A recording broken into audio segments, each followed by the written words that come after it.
अमित भाई क्रिकेट ही है, T20 है, मजा करते हैं, ठीक है। पाकिस्तान को इंतजार और करना पड़ेगा। लेकिन ये बताइए मुझे, और ये सवाल मैं पूरा आपके स्टूडियो में है, ऐसा क्या होता है वर्ल्ड कप में, वर्ल्ड इवेंट में, कि भारत का दबाव होता है? क्या वो फियर ऑफ फेलियर आ जाता है इंडिया के अगेंस्ट? कुछ तो ऐसा है। सईद, आप हाल फिलहाल उस स्टूडियो, उस ड्रेसिंग रूम में रहे हैं, आप बेहतर जानते होंगे। देखिए, अभी जो लास्ट में 2011 का वर्ल्ड कप खेला था इंडिया के खिलाफ, वो हम अच्छा भला हाल ही में मैच जीत रहे थे, बट में ऑफिस ने कोई बैड शॉट खेला, उसके बाद हमारे पैनिक बटन दब जाता है, जिसको हम पकड़ नहीं पाते कि वो कैसे रोकें। अब देखें इंडिया पे ये अभी पैनिक टाइम अभी आया था, जो अभी लास्ट अगर मैच अभी देखें जो आज मैच हुआ उसमें 3 आउट हुए, विराट कोहली आए और उन्होंने सिर्फ एक काम किया कि सिर्फ स्ट्राइक रोटेट किया और उन्होंने कुछ नहीं किया, क्रिकेटिंग शॉट खेली और उन्होंने, उनको ये नहीं पड़ी कि जाके मैं छक्के मारूं, T20 है। उन्होंने कहा ठीक है, अगर आप विकेट पे स्टे करेंगे तो ही आपका पैनिंग जो बटन है वो रुकेगा, अगर आप स्टे ही नहीं करेंगे विकेट के ऊपर तो देन आप कैसे स्कोर करेंगे? आप देखें आज पाकिस्तान ने जो जिस टाइप की विकेट थी, बहुत अच्छे रन्स बना लिए थे पाकिस्तान ने, बट हमारे पास अच्छे क्वालिटी स्पिनर ना होने की वजह से हम ये मैच लूज किया है। और हमने ना विकेट को, हमें जज ही नहीं हुआ कि विकेट स्पिन है कि फास्ट है, हमने 4 फास्ट बॉलर खिलाए, ये भी गलत थी। और ये पैनिक बटन तो टॉस करने से पहले ही स्टार्ट हो गया था जब टीम चेंज हुई, और उसके बाद हमारा बैटिंग ऑर्डर चेंज हुआ, ये भी हमारा पैनिक बटन दब गया। हमने सोचना है कि प्रेशर में आगे हम इतनी जल्दी क्यों डिसीजन लेते हैं, हमें क्रिकेट को सिर्फ क्रिकेट की तरह ही खेलना है, और अगर सीधे सीधे खेलते तो मुझे नहीं लग रहा था कि आज पाकिस्तान ये मैच हारता। और ये इंडिया के खिलाफ ज्यादा होता है, ये फैक्ट अच्छा है। विक्रांत जी, एक बात मैं आपको याद दिलाना चाह रहा हूं कि ठीक है आज ईडन गार्डन में नहीं मैं विक्रांत जी मैं आपको याद दिलाना चाह रहा हूं कि ठीक है आज कलकत्ता में इंडिया ने पाकिस्तान को हरा दिया, लेकिन एक और भी मैच था, वो पाकिस्तान और इंडिया के विमेन क्रिकेट टीम्स का मैच था, और उसमें पाकिस्तान की टीम जो है वो भले अच्छी एवरेज की वजह से जीत गई, लेकिन वो जीत गई। तो मेरा ख्याल है कि जो औरतें हैं, वुमेन क्रिकेट टीम है, उस पे इतना प्रेशर नहीं था, मर्दों पे ज्यादा प्रेशर था। तो अजरुद्दीन साहब और विक्रांत गुप्ता साहब से मैं पूछना चाहूंगा कि ये जो पाकिस्तानी वुमेन क्रिकेट टीम ने अच्छी परफॉर्मेंस दी है। आपने बिल्कुल सही कहा, वो पाकिस्तान विमेन्स टीम ने जो मैच जीता अपसेट था, हम उनके लिए तालियां बजा रहे हैं, और उनके लिए हौसला अफजाई आपकी पाकिस्तान की विमेन्स टीम के लिए।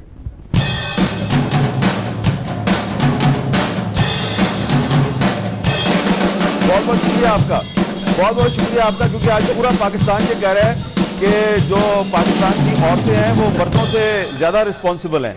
अब ये हम नहीं कह रहे, ये हम नहीं कह रहे, ये आप कह रहे। लेकिन इसका मतलब ये नहीं है कि हमारी मर्दों की क्रिकेट टीम हाँ, लेकिन इसका मतलब ये नहीं है कि पाकिस्तान की जो मेन क्रिकेट टीम है शाहिद अफरीदी वाली, वो अगले मैच जीत नहीं सकती, वो चांस अभी बरकरार है। अजरुद्दीन साहब ने अच्छी बात कही है, अजरुद्दीन साहब कह रहे हैं कि चांस है, लेकिन सिकंदर बख्श साहब को चांस नजर नहीं आ रहा। नहीं, मैंने ये नहीं कहा कि चांस नजर नहीं आ रहा, मैं ये कह रहा हूं कि चांस है अभी भी, मगर जो टीम मैनेजमेंट जो गलतियां करती है वो बहुत ज्यादा मतलब ऑब्वियस किस्म की होती हैं, समझ में नहीं आता कि इतने सीनियर, देखें इंतखाब आलम पिछले 200 साल से पाकिस्तान टीम के साथ हैं, और दूसरे लोग हैं क्या 200 साल 200 साल उनके अगर बैटिंग इंप्रूव करना है तो उनके एक अच्छा बैटिंग कोच रखना चाहिए, उनके वो बहुत इंपॉर्टेंट है। मैं क्या बोलूंगा, मकसद है कि नहीं तो 200 साल से इंतखाब आलम साहब है और 150 साल से शाहिद अफरीदी भी खेल रहे हैं। इसका मतलब सिकंदर बख्श कह रहे हैं कि एंटीक पीस बन चुका है वो। देखिए बिल्कुल, अब हमारे पास इतने पुराने और सीनियर खिलाड़ी मौजूद हैं, मगर उसके बावजूद हम जो है विकेट नहीं रीड कर पाते, हम लोग इतनी बड़ी बड़ी गलतियां करते हैं। और जैसे ये कह रहे हैं, मैं मैच शुरू होने से पहले एक चीज कही थी कि पाकिस्तान टीम कोई चीज नई ना करे, जो करता आ रहा है। मुझे नहीं पता था कि इमरान खान ने उनको क्या मशवरे दिए, मैंने कहा कुछ नहीं पता, सिर्फ वो अपनी क्रिकेट खेलें जो हमेशा खेलते हैं। उन्होंने आकर सब चेंज कर दिया, अब मुझे नहीं पता कि किसने मशवरा दिया। अजहर भाई भी इस बात को लेकर कह रहे थे शाम को। अजरुद्दीन साहब मैं चाहूंगा कि थोड़ा सा आप भी पाकिस्तान की जो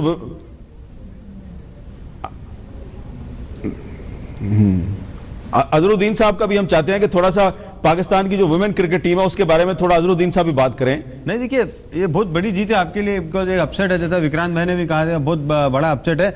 और मैं बहुत पूरे टीम को मुबारकबाद दूंगा कि क्योंकि जब हमारी टीम जब जीतती है तो आप लोग ने भी बहुत अच्छी तरह से हमारी तरफ बात करते हैं, मुबारक देते। मैं भी वुमेन टीम के लिए बहुत बहुत मुबारकबाद दूंगा। और मैं ये कहना चाहूँगा कि देखिए पाकिस्तान की टीम के जो बैटिंग होती है ना, जो बैटिंग जो आउट होते हैं ना हर टाइम हमीद भाई, वो सेम तरीके से आउट होते हैं। तो ये जो क्रिकेट के जो आपके बैटिंग कोच है या जो भी कोच है, इनको बताना पड़ता है क्योंकि सेम गलतियां कर रहे थे। उसका मतलब है कि कोचेस का कोई काम ही नहीं है, खाली बैठे हैं बस। जब चलो ठीक है, टीम जब जीत गई, जब हार गई कोई बात नहीं, ठीक है हम वेल प्लेड बोल देंगे, बैड लक बोल देंगे। ऐसा नहीं होता क्योंकि आप प्रोफेशनल खेल रहे या क्रिकेट खेल रहे तो आपको एक अच्छे कोच होना चाहिए, आपको गलती सही करना चाहिए। जैसा कि हमारी टीम में है जो विराट कोहली, जैसा उन्होंने कहा कि मैंने पिछले मैच में गलती की थी, वो मुझे गलती बहुत चुभी और मुझे उसका दुख हुआ और उसी वजह से मैंने वो गलती इस वक्त नहीं की। तो मैं समझता हूँ कि ये पाकिस्तान टीम को भी अगर आगे बढ़ना है तो उनको बैटिंग अच्छी करनी पड़ेगी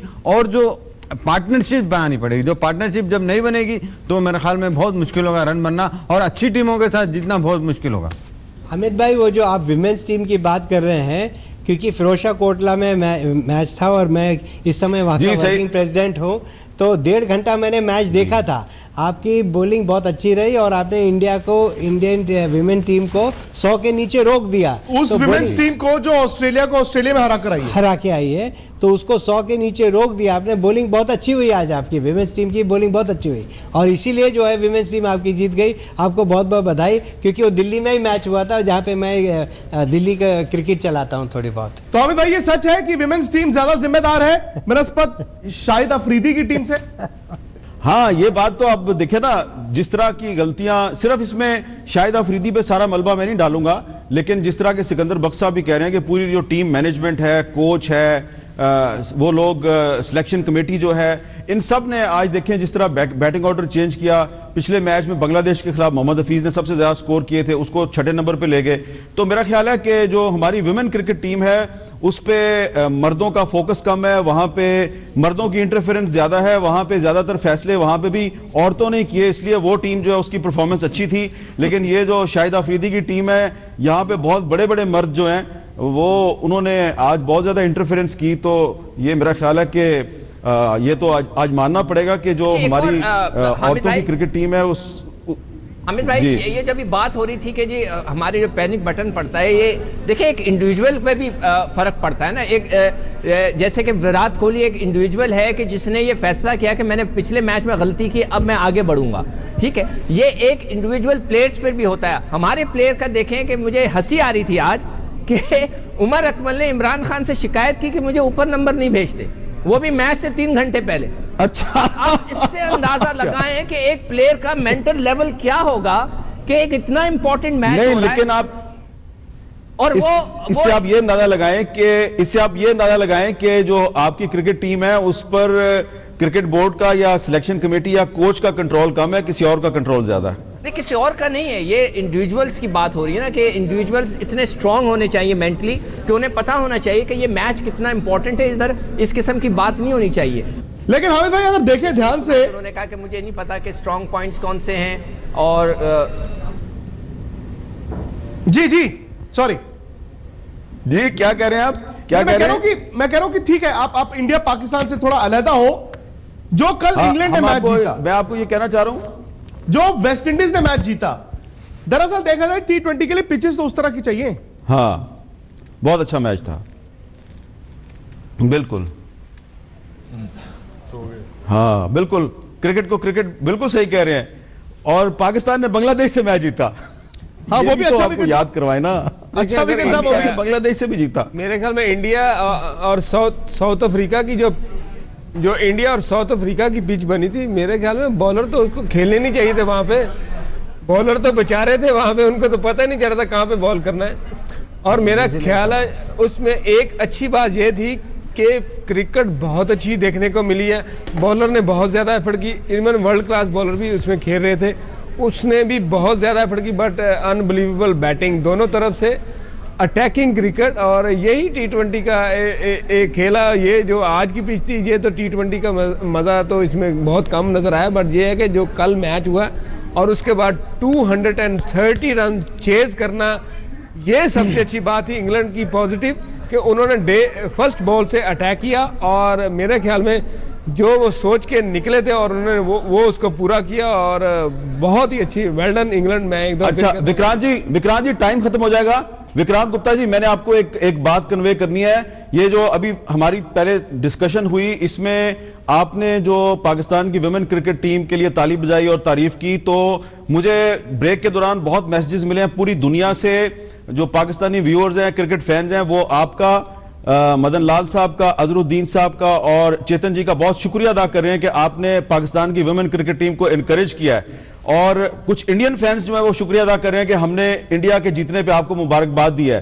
तो आपके मर्दों को हमने मुबारकबाद दे दी, हमारी औरतों को आपने मुबारकबाद दे दी, इसलिए मैं आपका शुक्रिया अदा करना चाहता हूं। बहुत बहुत शुक्रिया हामिद भाई कि आपने ये कहा। विक्रांत, उनको ये बोल दीजिएगा कि आज बोलिए ना, आप सीधा बोलिए। आज जो विमेंस का मैच था इंडिया वर्सेस पाकिस्तान विमेंस में, उसमें 9,000 लोग आए थे मैच देखने के लिए जी। जो दर्शक थे, स्पेक्टेटर्स थे, वो 9,000 थे।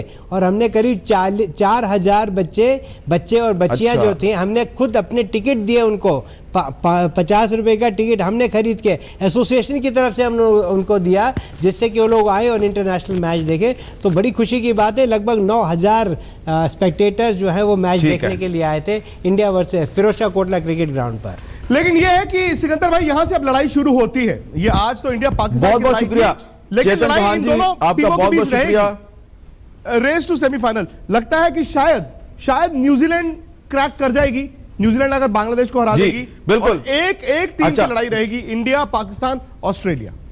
अच्छा विक्रांत जी, मेरा वक्त खत्म हो रहा है। आपका बहुत शुक्रिया, चेतन चौहान साहब का, मदन लाल साहब का, अजरुद्दीन साहब का भी शुक्रिया, और कराची में सिकंदर बख्श साहब और सईद अजमल साहब, आपका भी बहुत बहुत शुक्रिया। और प्यारे नाजरीन, जैसा कि आपने सुना, भारत के साबिक टेस्ट क्रिकेटर कप्तान अजरुद्दीन साहब कह रहे थे कि पाकिस्तान आज इंडिया से मैच हार गया, लेकिन अभी पाकिस्तान का चांस खत्म नहीं हुआ। अगर मदन लाल साहब ने भी कहा कि अगर पाकिस्तान की टीम आने वाले मैचों में ज्यादा स्कोर करे तो जीतने का चांस अभी बाकी है। तो मैं सिर्फ यही कह के आपसे इजाजत चाहूंगा कि अभी दिल ना हारिए, अभी पाकिस्तानी टीम के लिए दुआ कीजिए, तनकीद जरूर कीजिए उन पर, लेकिन उनके लिए थोड़ी सी दुआ भी कीजिए, क्योंकि पिक्चर अभी बाकी है दोस्त। अभी कुछ देर पहले हम जियो न्यूज से बात कर रहे थे, सईद अजमल थे, सिकंदर बख्श थे, हामिद मीर थे, और यह खबर आई कि पाकिस्तान में टेलीविजन सेट टूटने शुरू हो गए। और यह भी खबर आई कि शाहिद आफरीदी को शायद इमरान खान ने कहा था कि आप आज नंबर 3 खेलिए, लीडर के लिए बड़ा जरूरी होता है ऊपर जाकर खेलना, जैसे शायद इमरान खान ने किया था 1992 वर्ल्ड कप में। लेकिन आज विकेट ऐसी थी कि पाकिस्तान उसे पढ़ नहीं पाया, या फिर विकेट ऐसी थी जिसके लिए पाकिस्तान के पास अच्छा स्पिनर नहीं था। विराट कोहली डिफरेंस है भारत और पाकिस्तान में।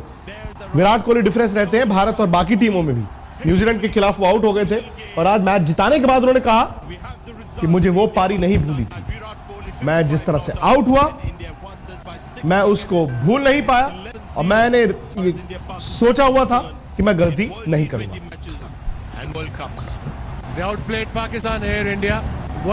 अजर वक्त ज्यादा नहीं है, जाते जाते आप तीनों से एक एक सवाल। ये जीत भारत को सेमीफाइनल का रास्ता तो दिखाती है, लेकिन बांग्लादेश ऑस्ट्रेलिया, क्या भारत दोनों मैच जीतेगा? नहीं, जीतना ही पड़ेगा, बिल्कुल जीतना पड़ेगा, क्योंकि मैं नहीं समझता हूँ कि इतना प्रॉब्लम होगा भारत को, क्योंकि भारत का परफॉर्मेंस बहुत अच्छा है over a period of time.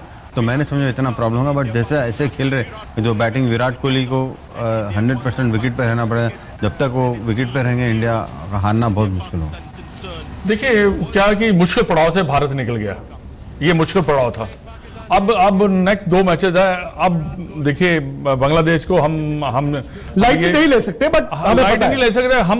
हम कह सकते हैं कि हाँ बांग्लादेश के खिलाफ हम जीत सकते हैं। बाकी ऑस्ट्रेलिया के मैच में बिल्कुल फाइट होगी, वहां आपको थोड़ा सा चुकन्नी क्रिकेट खेलनी पड़ेगी, कहते हैं ना इंटेंसिटी से खेलनी पड़ेगी, उनके साथ जीतना पड़ेगा, तो कोई प्रॉब्लम नहीं। सेमीफाइनल चेतन जी, आपके सलामी बल्लेबाज रन नहीं बना रहे, सुरेश रैना कमजोरी बनते जा रहे हैं। बिल्कुल बिल्कुल, ये कमजोरी जो है हम लोग को ध्यान देनी पड़ेगी, और इन प्लेयर्स को भी इनके अपने क्रिकेट के बारे में सोचना पड़ेगा। लेकिन मैं ये भी जरूर कहूँगा कि आज जो जीत हुई है, ये टीम के अंदर एक बहुत बड़ा परिवर्तन लेके आएगी, एक मोमेंटम जो है यहाँ से बनेगा, और अगले 2 मैच में भी मैं समझता हूँ भारत जो है इंडिया बहुत अच्छा करेगा, क्वालिफाई करेगा सेमीफाइनल्स के लिए। चलिए, इसी पॉजिटिव नोट के साथ कि आपकी और हमारे क्रिकेटर्स की दिन भर की मेहनत रंग लाई। देखिए वक्त क्या हो गया है, मैराथन। वक्त हमारे पास इतना ही है, लेकिन जाने से पहले मेरे दोस्त कुछ बजा दो देश के लिए।